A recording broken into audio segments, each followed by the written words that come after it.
चिड़िया और किसान। एक गांव में एक किसान रहता था। उसका एक गांव के बाहर एक छोटा सा खेत था। एक बार फसल बोने के कुछ दिनों के बाद उसके खेत में चिड़िया ने घोंसला बना लिया। कुछ समय बीतता तो चिड़िया ने वहाँ 2 अंडे भी दे दिए। उन अंडों में से 2 छोटे छोटे बच्चे निकल आए। वे बड़े मज़े से उस खेत में अपना जीवन गुजारने लगे। कुछ महीनों के बाद फसल कटाई का समय आ गया।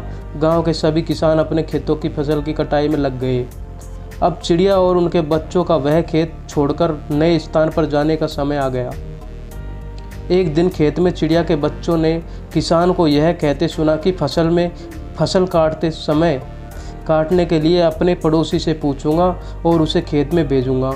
यह सुनकर चिड़िया के बच्चे परेशान हो गए। उस समय चिड़िया कहीं गई हुई थी।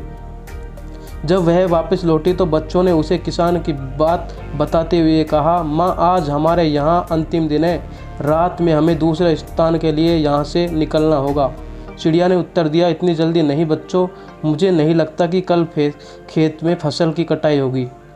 चिड़िया की कही बात सही साबित हुई। दूसरे दिन किसान का पड़ोसी खेत में नहीं आया और फसल की कटाई न हो सकी। शाम को किसान खेत में आया और खेत को जैसे का तैसा देख बुदबुदाने लगा कि ये पड़ोसी तो नहीं आया। ऐसा करता हूँ, कल अपने किसी रिश्तेदार को भेज देता हूँ।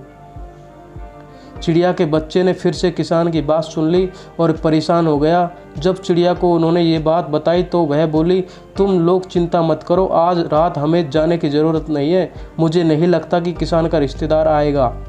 ठीक ऐसा ही हुआ और किसान का रिश्तेदार अगले दिन खेत नहीं पहुंचा। चिड़िया के बच्चे हैरान थे कि उनकी माँ की हर बात सही हो रही है। अगली शाम किसान जब खेत आया तो खेत की वही स्थिति देख बुदबुदाने लगा कि ये लोग तो कहने के बाद भी कटाई के लिए आते नहीं हैं। कल मैं खुद आकर फसल की कटाई शुरू करूँगा। चिड़िया के बच्चे ने किसान की ये बात सुन ली। अपनी माँ को जब उन्होंने ये बताया कि वह बोली, बच्चों, अब समय आ गया है ये खेत छोड़ने का। हम आज रात को ही खेत छोड़कर दूसरी जगह चले जाएंगे। दोनों बच्चे हैरान थे कि इस बार ऐसा क्या है जो माँ खेत छोड़ने को तैयार है। उन्होंने पूछा तो चिड़िया बोली, बच्चों, पिछली 2 बार किसान कटाई के लिए दूसरों पर निर्भर था।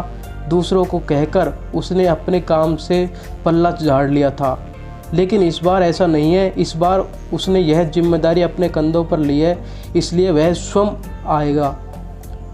उसी रात चिड़िया अपने बच्चों के साथ उस खेत से उड़ गई और कहीं और चले गए। सीख, दूसरों की सहायता लेने से कोई बुराई नहीं है, किंतु यदि आप समय पर काम शुरू करना चाहते हैं और चाहते हैं कि वह समय पर पूरा हो जाए तो उस काम की जिम्मेदारी स्वयं लेनी चाहिए। और दूसरों की मदद उसी करते हैं जो दूसरों अपनी मदद करता है।